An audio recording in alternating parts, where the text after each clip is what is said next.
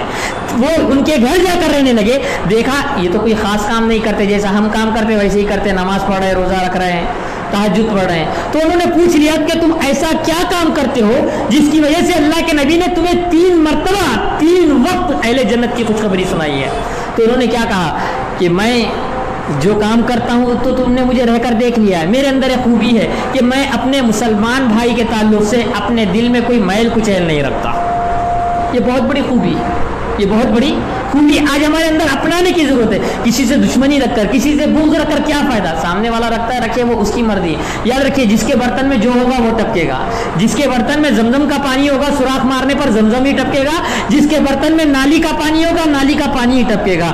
آپ کے اندر اگر اسلام ہوگا تو ہمیشہ خون اور خوشبو مہکے گی. لیکن اگر آپ کے اندر منافقت ہے, شرارتیں ہیں, تو جب بھی بات کریں گے فتنہ و فساد کی بات کریں گے, جب بھی معاملات کریں گے تیرے کرنے والے معاملات کریں گے. تو ہمارے جو معاشرت جو ہے, حسن سلوک جو ہے والدین کے ساتھ. اذان اور 1-2 منٹ میں انشاءاللہ شروع.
السلام علیکم ورحمۃ اللہ وبرکاتہ. جیسا ہم جان رہے تھے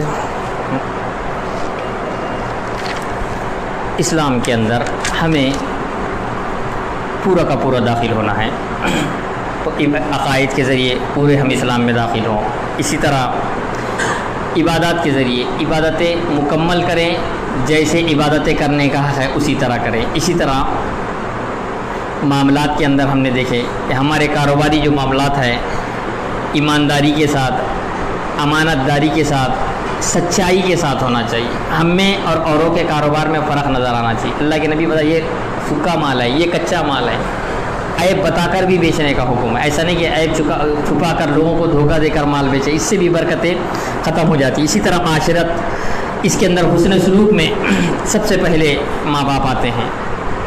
ماں باپ کے ساتھ ہمارا حسن سلوک بالکل دیکھنے میں نہیں آتا. گھر میں اگر ماں پیسے مانگے تو کوئی بچہ دینے کے لیے تیار نہیں ہوتا. وہی ہوٹلوں میں اگر دوستوں میں دینے کی باری آئی تو سب بڑھ چڑھ کر حصہ لیتے ہیں، میرے پیسے لے لو، میرے پیسے. ہونا تو یہ چاہیے کہ حسن سلوک کے سب سے زیادہ مستحق ماں باپ. ہمیں صرف یہ بات یاد رکھ لینی چاہیے کہ اللہ رب العالمین ماں باپ کی جو نافرمانی ہے، انسان کو مرنے سے پہلے اس کی سزا ضرور دیتا. دوسرے گناہ معاف ہو جاتے ہیں، اللہ جسے چاہتا ہے معاف کر دیتا ہے، لیکن ماں باپ کی جو نافرمانی ہے اللہ رب العالمین نافرمان شخص کو مرنے سے پہلے ضرور سزا دیتا. تو ہمیں معاشرت کے اندر ماں باپ سے حسن سلوک کرنا چاہیے، رشتہ داریوں سے حسن سلوک کرنا چاہیے. آج اگر ہم معاشرے پر نظر ڈالیں گے تو ہم میں سے کوئی ایسا آدمی نہیں ہوگا جو اپنے خاندان سے جڑا ہوا ہوگا. ہر کوئی ناراض ہے، کوئی بہن سے، کوئی بھائیوں سے، کوئی چچا سے، کوئی ماموں سے، کوئی نانا سے. اور ہم اسلام پر عمل کرنے والے ہیں، ہم اسلام پر عمل کرنے والے ہیں، اور رشتہ داریاں سب سے زیادہ ہم ہی توڑنے والے ہیں. جبکہ ہم بارہا بیانات سنتے ہیں صلہ رحمی کی بڑی اہمیت اور فضیلت ہے. ایک دوسرے کے ساتھ حسن سلوک کرنے کی بڑی اہمیت اور تاکید بتائی گئی ہے، لیکن کوئی خاندان کسی خاندان سے جڑا ہوا نظر نہیں آتا. واقعی اگر ہم پکے سچے مومن ہیں، واقعی اگر ہم مسلمان ہیں، تو ہمارے لیے ضروری ہے کہ ہم کم سے کم اپنے خاندان کو جوڑ کر رکھیں. اور اس کے لیے ضروری ہے کہ ہم خود نیک بنیں. جب تک کہ ہم نیک نہیں بنیں گے عمل نہیں کر سکتے. گھروں کے اندر بھی اگر اصلاح چاہیے تو ہمیں خود نیک بننا ہوگا. کیونکہ ایک گھر جیسے ایک فیملی ہے، ایک فیملی کے اندر اگر واقعی اصلاح چاہتے، گھر کا جو سربراہ ہے اگر وہ نیک رہے گا تو وہ گھر میں خیر و برکت رہے گی. اللہ کے نبی کے بارے میں آتا ہے کہ آپ جس جگہ ہوتے تھے 1 مہینے کی مسافت کے برابر جتنے لوگ ہوتے تھے سارے لوگوں کے اندر آپ کا خوف اور دبدبہ پایا جاتا تھا. تو علماء نے لکھا کہ جو آدمی جتنا نیک ہوگا اسی قدر اس کا خوف اور دبدبہ بھی پایا جائے گا. آپ سوچئے آپ کتنے نیک ہیں، آپ کا دبدبہ تو آپ کے گھر میں بھی پایا نہیں جاتا، باہر تو دور کی بات ہے. یہ بات یاد رکھیے، انسان کے اعمال کا اثر بڑا اس کے اوپر گہرا ہوتا ہے. میں نے ایک ایسے ہی ہمارے شہر کے اندر ایک عورت کو دیکھا ہوں کہ اس عورت کے اندر ایک خوبی یہ تھی کہ وہ روزانہ فجر بعد سے لے کر 2 گھنٹے قرآن پڑھتی تھی، عصر بعد سے مغرب تک قرآن پڑھتی تھی. بڑی نیک عورت تھی. اللہ رب العالمین نے اس کا اتنا رعب اور دبدبہ گھر میں رکھا تھا کہ اس عورت کے 5 لڑکے تھے. ان 5 لڑکوں کو بھی 5-5 6-6 لڑکے تھے، لیکن کسی لڑکے کی مجال نہیں تھی کہ وہ ماں سے الگ ہونے کی بات کہے. پورے گھر کے اندر روزانہ 7 کلو کھانا پکتا تھا صبح شام. آج ایسا گھر ملنا مشکل ہے جس کے اندر 7 کلو ڈیلی کھانا بنتا ہوگا. 7 کلو ڈیلی کھانا بنتا تھا. کسی بچے کی مجال نہیں تھی کہ کوئی چیز لے کر کمرے میں چلا جائے. جو بھی لانا والدہ کے حوالے کردہ، وہاں سے ہی تمام سامان ڈسٹریبیوٹ ہوتا تھا. اب والدہ کی مرضی، چاہے تو لانے والے کے بچوں کو زیادہ دے، چاہے جس کو زیادہ دے، کوئی مجال نہیں کہ کوئی بول سکے. یہ اللہ کا اتنا بڑا کرم تھا کہ جو آدمی جتنا نیک ہوتا اس کا اتنا خوف اور جیسے ہی اس بڑھیا کا انتقال ہو گیا فوراً 5 بچے الگ الگ ہو گئے. حالانکہ باپ زندہ تھا، لیکن جب تک کہ وہ بڑھیا زندہ تھی تب تک کہ اس کے گھر کے اندر اس کا خوف اور دبدبہ اتنا زیادہ تھا کہ کسی بچے کی مجال نہیں تھی کہ وہ کہہ دے میں الگ رہوں، یا وہ کبھی کوئی چیز کو لا کر کمرے میں لے کر چلے جائے. ہمارے بھی گھر ہیں، ہم بھی جی رہے ہیں. 2 سال کے بعد بچہ الگ ہو رہا ہے، 3 سال کے بعد ہم اپنی بیٹی کو خود کہہ رہے تو الگ رہ جا ساس سسر کو چھوڑ کر. یہ ہمارا ماحول ہو چکا ہے کہ ہمارے خاندان بھی آج جڑے ہوئے نہیں ہیں. تو ضرورت اس بات کی ہے کہ ہم پہچانے جائیں ہمارے معاشرت کے ذریعے کہ ہمارے رشتہ داروں کے ساتھ اچھے سلوک ہونا چاہیے, والدین کے ساتھ اچھے سلوک ہونا چاہیے, ہمارے دوست احباب کے ساتھ اچھے سلوک ہونا چاہیے. ہمیں فکر ہونا چاہیے کہ ہمارے دوست اگر غلط راہ پر لگے ہوئے ہیں تو ہم انہیں سیدھے راہ پر لانے کی کوشش کرنا چاہیے. اصل دوست وہی ہے جو اپنے دوستوں کو جہنم سے بچا کر جنت کی طرف لے جانے کی کوشش کرے. اسی طرح پانچویں چیز ہے اخلاق. اخلاق بڑی اہم چیز ہے. اخلاق کے اندر سب سے اہم بات یہ ہے کہ آپ کی اخلاق کی گواہی آپ کے شہر والے دیں. یہ سب سے اہم کام ہے. میرے اخلاق کی گواہی آپ لوگوں تو سب دیں گے, مولانا بڑے اچھے, بڑا اچھا بیان دیتے, بڑے اچھے آدمی ہیں. میرے اخلاق کی گواہی میرے شہر والے گواہی دینا, یہ تب کمال کی بات ہے, یہ کمال کی بات ہے. اور اللہ کے نبی صلی اللہ علیہ وسلم کی اخلاق کی گواہی کفار اور مشرکین بھی دیا کرتے تھے. یہ کمال کی بات ہے. اللہ کے نبی کی اخلاق کی گواہی, جس جگہ پر آپ رہ رہے ہیں, جس جگہ آپ نے بچپنا گزارا ہے, جس جگہ آپ رہتے ہیں, اٹھتے ہیں, بیٹھتے ہیں, وہاں کے لوگ کہیں کہ آپ بڑے سچے ہیں, آپ بڑے امانت دار ہیں.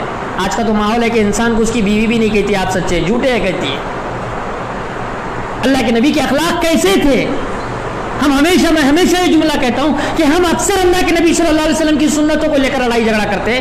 اللہ کے نبی صلی اللہ علیہ وسلم کی ایک بڑی پیاری سنت یہ تھی کہ آپ جب بھی کسی آدمی سے یہ ملتے تھے تو ہر آدمی کو یہ لگتا تھا کہ اللہ کے نبی اسے سب سے زیادہ محبت کرتے ہیں.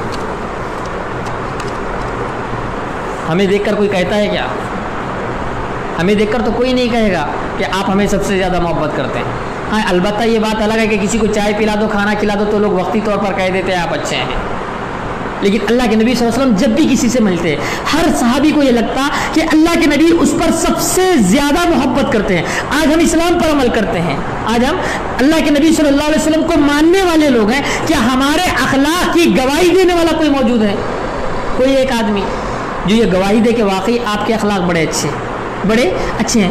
ہمارے اخلاق کیا ہے؟ بالکل نرم دل نہیں ہے, سخت دل ہے. درگزر کا تو معاملہ بالکل نہیں ہے, معافی تو ہم کسی کو دینا ہی نہیں چاہتے. انتقام کا جذبہ یاد رکھیے شیطان کے اندر, شیطان آنکھ سے پیدا ہوا, اس کے اندر معافی کا جذبہ نہیں ہوتا ہے, غضبناک ہونے کا جذبہ ہوتا ہے. لیکن انسان مٹی سے پیدا کیا گیا, وہ نرم ہوتی ہے, اس کے اندر درگزر کا معاملہ ہوتا ہے, اسے درگزر کرنا چاہیے. صحابہ اکرام نے کس طرح درگزر کیا, کئی ایک واقعات ہے. ابو بکر رضی اللہ تعالیٰ عنہ کی بیٹی پر جب واقع عفق کا جو معاملہ ہوا, بہتان لگا, بہتان لگانے والوں میں ایک صحابی حضرت مصطح بن اساسہ رضی اللہ تعالیٰ عنہ بھی تھے. اور حضرت مصطح کون تھے؟ جن کو ابو بکر رضی اللہ تعالیٰ عنہ ہر مہینے کچھ نہ کچھ مدد دیا کرتے تھے. جب وہ بھی شامل ہوئے, ہم کو اگر معلوم پڑے کہ ہماری بہن پر یا ہماری بیوی پر کوئی جھوٹا الزام لگا رہا ہے تو ہم جا کے پہلے تو اس کا مرڈر کر دیں گے. اور اگر ہمارے وہ گھر کھاتا ہے تو ہم کتنے گالیاں دیں گے, جتنی گالیاں دے سکتے ہم گالیاں دے دیں گے. ابو بکر رضی اللہ تعالیٰ نے کیا کیا؟ صرف مصطح بن اساسہ رضی اللہ تعالیٰ عنہ کو مال دینے سے بند کر دیا تو اللہ تعالیٰ نے آیت نازل کر دی, وَلَا يَعْتَلِ أُولِي الْفَضْلِ مِنْكُمْ وَالسَّعَةِ أَن يُؤْتُوا أُولِي الْقُرْبَى وَالْمَسَاكِينَ وَالْمُهَاجِرِينَ فِي سَبِيلِ اللَّهِ, کہ تم میں سے جو بزرگی والے ہیں, تم میں جو کشادگی والے ہیں, وہ لوگ اپنے رشتہ داروں کو, مسکینوں کو اور مہاجرین کو اور اللہ کے راہ میں دینے کی نہ دینے کی قسم نہ کھائے. وَلْيَعْفُوا, بلکہ معاف کر دے. وَلْيَصْفَحُوا, بلکہ درگزر کر دے. أَلَا تُحِبُّونَ أَن يَغْفِرَ اللَّهُ, کیا تم پسند نہیں کرتے کہ اللہ تعالیٰ تمہیں معاف کر دے؟ جیسے ہی یہ آیت نازل ہوئی, ابو بکر رضی اللہ تعالیٰ کہنے کہ کیوں نہیں اللہ تعالیٰ, ہم تو یہ پسند کرتے, تو ہمیں معاف کر دے. اتنا بڑا جگر ہونا چاہیے. ہمارا تو معاملہ یہ ہوتا ہے مسجد میں بیٹھ کے معاف کرتے ہیں, باہر جا کے پھر غیبت چغلی کرتے ہیں. مسلمان تو شیشہ پلائی ہوئی دیوار کی طرح ہونا چاہیے. ہم کانچ کی طرح ہوتے ہیں. کانچ کو جب ٹوٹتا ہے, کانچ ٹوٹنے کے بعد اسے کتنے ہی مرتبہ جوڑ دیا جائے, اس کے اندر کلیج باقی رہتا ہے. پھر ذری سی ہوا چلی, پھر وہاں سے ٹوٹتا ہے. ہم بیٹھے کے بٹھاتے ہیں, معافیاں مانگ لیتے ہیں, پھر جا کے جھگڑے کرتے ہیں. نہیں جھگڑے کرے تو 4-8 دن کے بعد پھر شروع سے کہانی شروع ہوتی ہے, پہلے بھی تم نے ایسا کرے تھے, پھر جھگڑے. تو پھر معافی کس بات کی ہوئی؟ وہ صحابہ کیسے درگزر کرتے تھے, کیسے معاف کرتے تھے. آپ معاف کرتے چلے جائیں, آپ معاف کرتے, اللہ دیکھ رہا ہے, اللہ پکڑ کرنے والا ہے. آپ پکڑ مت کیجئے, آپ کسی کی پکڑ مت کیجئے, اللہ دیکھ رہا ہے. اللہ کے لیے درگزر کرتے رہیے, اللہ کے لیے لوگوں کو اسلام میں داخل کرنے کی کوشش کیجئے, اللہ کے لیے لوگوں کو دور کرنے کی کوشش نہ کیجئے, قریب کرنے کی کوشش کیجئے. بغض, حسد, نفرت, جلن, اس کے اندر کچھ نہیں رکھا ہوا ہے سوائے نقصان کے. خود کی صحت بھی نقصان, خود کا ایمان بھی نقصان, خود کا دین بھی نقصان. یاد رکھیے اللہ تعالیٰ نرمی کو پسند کرتا ہے. اللہ تعالیٰ نے اللہ کے نبی کے بارے میں فرمایا, فَبِمَا رَحْمَةً مِّنَ اللَّهِ لِنْتَ لَهُمْ, اے نبی ہم نے اپنی رحمت سے آپ کو نرم دل بنایا. وَلَوْ كُنْتَ فَظًّا غَلِيظَ الْقَلْبِ لَانفَضُّوا مِنْ حَوْلِكَ، اے نبی اگر ہم آپ کو سخت دل بنا لیتے تو آپ اکیلے ہوتے، سب لوگ چھٹ جاتے، نہ ابو بکر ہوتے، نہ عمر ہوتے، نہ علی ہوتے، نہ عثمان ہوتے، اکیلے اللہ کی نبی نماز پڑھتے۔ یہ نرم دل تھی کہ نرمی کی وجہ سے صحابہ ان سے جڑے۔ آپ اتنے نرم دل بنے کہ آپ سے لوگ جڑیں، آپ کے اخلاق سے متاثر ہو کر لوگ اسلام لائے، آپ کے اخلاق سے۔ ورنہ اگر میں نے اس سے پہلے بھی ایک واقعہ، اللہ کے نبی صلی اللہ علیہ وسلم حضرت اپنی بیوی کے ساتھ، حضرت عائشہ کے ساتھ بیٹھے تھے، کہا کہ ابھی جو آدمی آ رہا ہے نا اپنی قوم کا سب سے بدترین آدمی، قوم کا سب سے بدترین آدمی ہے، وہ آیا اللہ کے نبی کے پاس بیٹھا، کافی دیر باتیں کرتا رہا، آپ بھی کافی دیر باتیں کرتے رہے، وہ چلا گیا۔ پھر حضرت عائشہ کہنے لگی اے اللہ کے نبی آپ تو کہہ رہے تھے وہ سب سے برا اور کمینہ آدمی ہے، آپ تو ایسے بات کر رہے تھے جیسے آپ کا بہت جان پہچانے والا سگا دوست ہے۔ اللہ کے نبی نے کیا کہا، اے عائشہ وہ بد کردار ہے تو کیا ہوا، میں تو بد کردار نہیں، میرے اخلاق تو اچھے ہیں، وہ خراب ہے تو ہم بھی خراب۔ اخلاق کے ذریعے ہمارے اخلاق اور کردار کو دیکھ کر لوگ اسلام آنا چاہیے، ہمیں دیکھ کر اللہ تعالیٰ یاد آنا چاہیے، ہمیں دیکھ کر لوگ برائیوں کو چھوڑنا چاہیے۔ بول تو رہا ہوں، میں بھی ہر جمعہ کے بول رہا ہوں، علماء بول رہے ہیں، بہت سارے لوگ بول رہے ہیں، سن کر کوئی بھی سدھرنے کے لیے تیار نہیں ہے، لیکن ہمارے عملوں کو دیکھ کر لوگ سدھرنے کے لیے تیار ہو جائے، ایسے ہمارے عمل ہونا چاہیے، ایسے ہمارے اخلاق ہونے کی ضرورت ہے، ایسے ہمارے اخلاق ہونے کی ضرورت ہے۔ تو یہی چند جو میں نے آپ کے سامنے مختصر سی باتیں پیش کی کہ اسلام کے اندر ہماری جو پہچان ہے ٹوپی داڑھی کے ذریعے نہیں بلکہ عبادات کے ذریعے، عقائد کے ذریعے، معاشرت کے ذریعے معاملہ دی۔ ایسے ٹاپک ہے کہ ان کے اوپر ایک ٹاپک کے اوپر کئی تفصیلاً درس دیا جا سکتا ہے، مختصر یہی بتانا ہے کہ ہمیں پورے کے پورے اسلام میں داخل ہونا ہے، ورنہ ایک معمولی سی غلطی کی وجہ سے بھی ہم جہنم میں جا سکتے ہیں، جیسا کہ ایک نیک عورت نے صرف بلی کو باندھ کر رکھنے کی وجہ سے جہنم میں چلے گئی، اور ہم ایک معمولی نیکی کی وجہ سے بھی ہم جنت میں جا سکتے ہیں، کہ جیسے کہ اللہ کا بنی اسرائیل کے ایک آدمی کو جب جان نکالنے کے لیے جو فرشتہ ہے تو کہا کوئی نیکی کیا ہے، کہا کہ میں نے کوئی نیکی نہیں کیا، کہا سوچ کوئی نیکی کیا ہوگا، تو کہنے لگا میں نے تو صرف ایک ہی نیک کام کیا ہے، جب تک کہ لوگوں کو قرضہ دیتا تھا، لین دین کرتا تھا، تو لین دین میں آسانی کرتا تھا، تنگ دست کو مہلت دیتا تھا، اللہ تعالیٰ نے صرف اسی ادا سے خوش ہو کر اسے معاف کر دیا اور اسے جنت میں داخل کر دیا۔ تو ہمیں کوشش کرنا چاہیے کہ ہم زیادہ سے زیادہ اچھے کام کرنے کی کوشش کریں، اور ہمارے اچھے کام کے ذریعے اسلام کو جانا اور پہچانا جائے، نہ کہ باتوں کے ذریعے، بلکہ ہمارے عملوں کے ذریعے اسلام کو جانا اور پہچانا جائے، اور وہ اس وقت ہوگا جب ہم اسلام کے اندر پورے کے پورے داخل ہوں گے۔ آخر میں اللہ رب العالمین سے دعا کرتا ہوں کہ اللہ تعالی ہم تمام لوگوں کو کہنے سننے سے زیادہ کتاب و سنت کی صحیح تعلیمات پر عمل کرنے کی توفیق عطا فرما۔ یا رب العالمین ہم کو جب تک زندہ رکھ، ایمان پر زندہ رکھ، جب ہمارا خاتمہ ہو ایمان پر ہمارا خاتمہ ہو۔ اقول قولی ھذا استغفر اللہ لی ولکم اجمعین۔